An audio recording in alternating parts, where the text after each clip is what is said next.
حمزہ ہمارے درمیان موجود ہے. وہ کہیں نہیں گیا, یہیں آس پاس ہی ہے اور انشاءاللہ رہے گا. انشاءاللہ.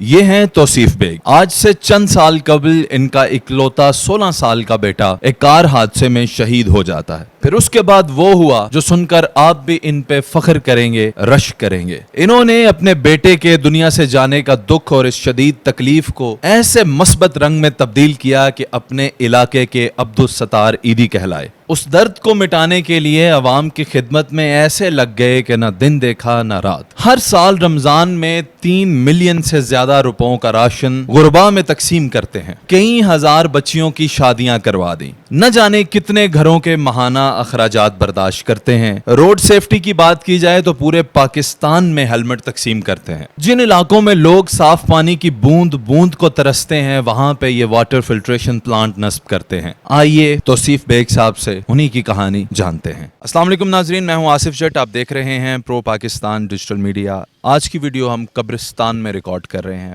میرے ساتھ توصیف بیگ صاحب کھڑے ہیں. ان کا اکلوتا اور 16 سال کا بیٹا روڈ ایکسیڈنٹ کے اندر شہید ہو جاتا ہے. یہ کہانی یہاں ختم نہیں ہوتی, یہاں سے یہ کہانی کا آغاز ہوتا ہے. حمزہ بیگ جو کہ ان کا اکلوتا 16 سال کا بیٹا ہے, جس کی یہ قبر ہے, اللہ تعالیٰ اس کو جنت الفردوس میں اعلیٰ مقام دے. جب یہ روڈ ایکسیڈنٹ میں شہید ہوتا ہے اس کے بعد اللہ کی ذات توصیف بیگ صاحب کے اندر کچھ ایسی تبدیلیاں پیدا کرتے ہیں, کچھ ایسا جذبہ پیدا کرتے ہیں کہ انہوں نے معاشرے کے اندر اچھائی کی مثالیں قائم کر دیں. انہوں نے اپنے بیٹے کے نام سے ایک ویلفیئر ٹرسٹ رجسٹر کروایا اور اس کے بعد کاموں کا سلسلہ کچھ ایسے شروع ہوا کہ میں اگر تفصیل بتاتا چلوں تو شاید یہ ویڈیو بھی مکمل نہ ہوگی, لیکن میں آپ کو کچھ موٹے موٹے کام ان کے بتا دوں کہ انہوں نے کیا کیا. سب سے پہلے تو انہوں نے روڈ سیفٹی کے حوالے سے کام کرنا شروع کیا اور پورے ضلع کے اندر انہوں نے ہیلمٹس تقسیم کیے اور اداروں کے ساتھ مل کر بے تحاشا کام کیا.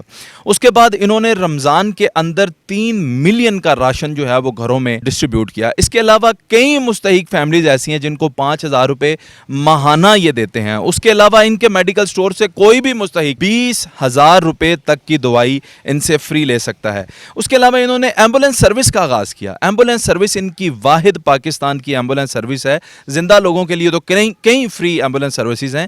یہ جو مر جاتے ہیں ان کو بھی نالوں سے نکال کر, ان کو پتہ نہیں کہاں سے کتنی پرانی لاشیں بھی اٹھا کر ان کی تدفین اور سارے معاملات یہ بالکل فری کرتے ہیں اور یہ واحد ہی ان کی ایمبولینس ہے. اس کے علاوہ جناب والا انہوں نے شجرکاری کا جب منصوبہ شروع کیا تو اپنا بیٹا جس دن انہوں نے اسی قبرستان میں یہاں لا کر دفن کیا تھا, اسی دن اگلے سال انہوں نے وہاں پہ 35,000 پودے بجوالا کے مقام پر انہوں نے لگائے اور آج وہاں پہ ایک جنگل بن چکا ہے اور جنگلی حیات جو ہے وہاں پہ اب رونما ہونا شروع ہو چکی ہے. اس کے علاوہ ان کے اتنے کام ہیں جو میں شاید اگر فنگر ٹپس پہ یاد کروں تو مجھے تو یاد بھی نہ رہیں گے کہ انہوں نے کیا کیا کام کیے, پتہ نہیں کیسے مینیج کرتے ہیں. حمزہ نے جو ان کا بیٹا 16 سال کا اکلوتا بیٹا حمزہ بیگ جب اس دنیا سے رخصت ہوا, آج ہم اس کی قبر پہ اس لیے موجود ہیں کہ ان کو وہاں پہ لے کر آئے ہیں جہاں سے یہ سلسلہ شروع ہوا تھا. جانے سے پہلے حمزہ نے ان سے کہا تھا کہ میں ایک سفید کلر کی گاڑی ہوگی, میری بڑی گاڑی ہوگی. حمزہ نے ان سے یہ بھی کہا تھا کہ میں نماز پڑھ کے مروں گا, ایسے نہیں مروں گا. حمزہ نہ جانے کیا کیا باتیں ان سے کرتا تھا. وہ جو بھی باتیں کرتا تھا, وہ جو بھی کہتا تھا, اس کے جانے کے بعد ایک ایک بات سچ ثابت ہوئی. والد سے گفتگو کریں گے. السلام علیکم. بسم اللہ الرحمن الرحیم. السلام علیکم. میں آپ کا مشکور ہوں کہ آپ آئے ہیں. ایک باپ کے لیے بڑا مشکل ہوتا ہے کہ بیٹے کے سرانے, جوان بیٹے کے سرانے کھڑا ہو کے اظہار خیال کرنا, لیکن آصف بھائی نے کہا کہ ہم جہاں حمزہ ہے جس کی وجہ سے اتنے زیادہ لوگوں کا فائدہ ہو رہا ہے, ہم حمزہ کے پاس جائیں گے. تو میں صرف ایک یہ بھی پیغام ساتھ دینا چاہتا ہوں ان بچوں کے لیے کہ ان کی جان اپنے والدین کے لیے بہت اہم ہوتی ہے. کسی کا جوان بچہ جب چلا جاتا ہے نا تو اس کے والدین جو ہوتے ہیں وہ اپنے دل کے اندر نا اپنے بچے کو زندہ رکھتے ہیں اور وہ اس دن دفن ہوتے ہیں جس دن جو ہے نا ان کی اپنی موت ہوتی ہے. تو میری جوانوں سے یہی ہے کہ اپنے والدین کا نا آپ نے بہت زیادہ خیال کرنا ہے اور جس بات سے وہ آپ کو منع کریں تو آپ نے وہ والا کام نہیں کرنا, وہ آپ کی بہتری چاہتے ہیں, اور والدین جو ہیں آپ کے دنیا میں سب سے بہترین دوست ہیں. بہت لوگ آپ نے اپنے ساتھ ملا لیے, بہت سارے لوگوں کی دعائیں بھی شامل ہو گئی, سرکاری ادارے بھی آپ کو بلا بلا کر آپ سے کام لیتے ہیں, لیکن اپنا آبائی گھر آپ کو چھوڑنا پڑ گیا. اس میں آپ کو کیا مسئلہ تھا؟ اس میں حمزہ کی والدہ جو بیمار بھی ہیں تو مجھے کہتی ہیں کہ توصیف تم گھر چینج کرتے ہو کہ نہیں کرتے, میں جب مر جاؤں گی تب گھر چینج کرو گے. مجھے ہر طرف جو ہے نا وہ حمزہ نظر آتا ہے, اس وجہ سے جو ہے نا گھر مجھے تبدیل کرنا پڑا. حمزہ کے جانے کے بعد یہ ساری تبدیلیاں اللہ کی ذات نے آپ کے اندر پیدا کیں, آپ نے لوگوں کی خدمت میں اپنی باقی کی زندگی صرف کر دی. نہ جانے کیا کیا ہوگا, آپ نے تو وہ کام کر دی ہیں جو میں سمجھتا ہوں ایک زندگی یا ایک انسان کے لیے بہت مشکل ہے. کیسے ممکن ہو گیا ہے سب کچھ؟ میں اس میں, مجھے اکثر لوگ کہتے ہیں, آپ بھی کہہ رہے ہیں, مجھ سے اکثر لوگ یہ بات کہتے ہیں, تو میرا صرف ایک جواب ہے, وہی میں آپ کو کہوں گا, یہ حمزہ کی قبولیت ہے اور اللہ تعالیٰ کی رحمت ہے. میں نے صرف اپنے آپ کو مصروف رکھا ہوا ہے کہ اور اس کے علاوہ اور کچھ بھی نہیں ہے. جسم آپ کا کانپ رہا ہے, آواز بھی لرزا رہی ہے. میں بہت زیادہ وقت آپ کا نہیں لینا چاہتا, مجھے پتہ ہے کہ یہاں پہ آپ کے لیے بہت مشکل ہے. مجھے صرف یہ بتا دیں کہ جن بچیوں کی آپ شادیاں کرتے ہیں, یہ ابھی مجھے پتہ چلا کہ آپ ماہانہ 15 سے 20 بچیوں کی شادیاں کر دیتے ہیں, لوگوں کو روزگار لگا کے دیتے ہیں. یہ سارے جذبے جو ہیں یہ آپ کے اندر اللہ کی ذات نے ایک دم ڈال دیے, آہستہ آہستہ سوچیں آئیں. حمزہ کی طرف سے آپ کو کوئی اشارے ملتے تھے, کچھ کام تو اس نے زندگی میں آپ کو کہے تھے. اس میں کوئی شک نہیں ہے کہ حمزہ کی نیچر جو تھی وہ ایسے تھی.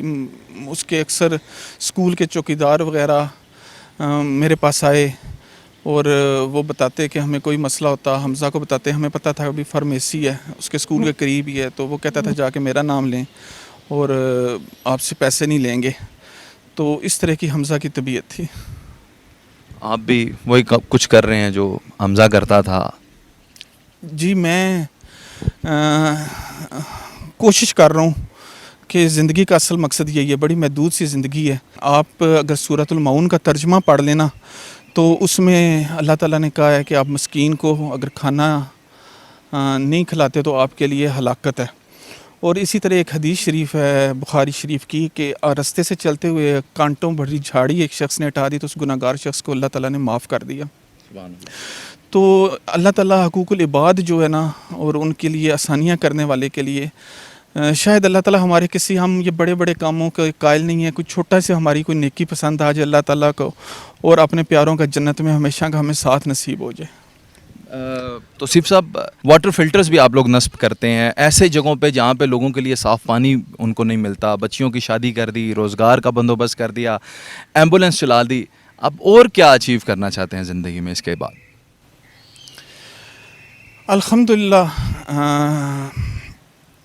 اچیو یہ ہے کہ یہ کام دل سے ہوتے ہیں, اور میرا جو ہے نا وہ ہر وقت اب یہ ہے کہ جو ممکن ہو سکتا ہے کسی نہ کسی کے لیے جو بھی ہے آسانی کی جائے. لوگوں کے لیے آسانیاں پیدا کرنا چاہتے ہیں. اپنے بیٹے کی قبر پہ کھڑے ہو کے, یہاں پہ اس جگہ پہ ہاتھ رکھ کے, ان ماں باپ سے, ان نوجوانوں سے جو آج بھی حمزہ کی طرح گاڑی چلا رہے ہیں یا موٹر سائیکل چلا رہے ہیں اور بے فکری کی ایک لہر میں ہیں, ان سے کیا کہیں گے؟ پاکستان میں جو ہمارے 20 سال میں نا دہشت گردی کی جنگ میں 70,000 شہداء ہیں, اور ایک سال میں سڑکوں پر یہ جوان چلے جاتے ہیں 70,000, اور جو حکومتی لیول پہ جو کام ہونا چاہیے وہ نہیں ہو رہا. اس پہ حکومت پہ بھی بوجھ پڑ رہا ہے, اور اتنے قیمتی ہیرے لوگ سڑکوں پہ جا رہے ہیں اور اتنے پیارے لوگ جا رہے ہیں. ابھی یہ پرسوں کی بات ہے, ہمارے 2 ڈاکٹر صاحبان جیلم کے, ان کا ایکسیڈنٹ ہو گیا.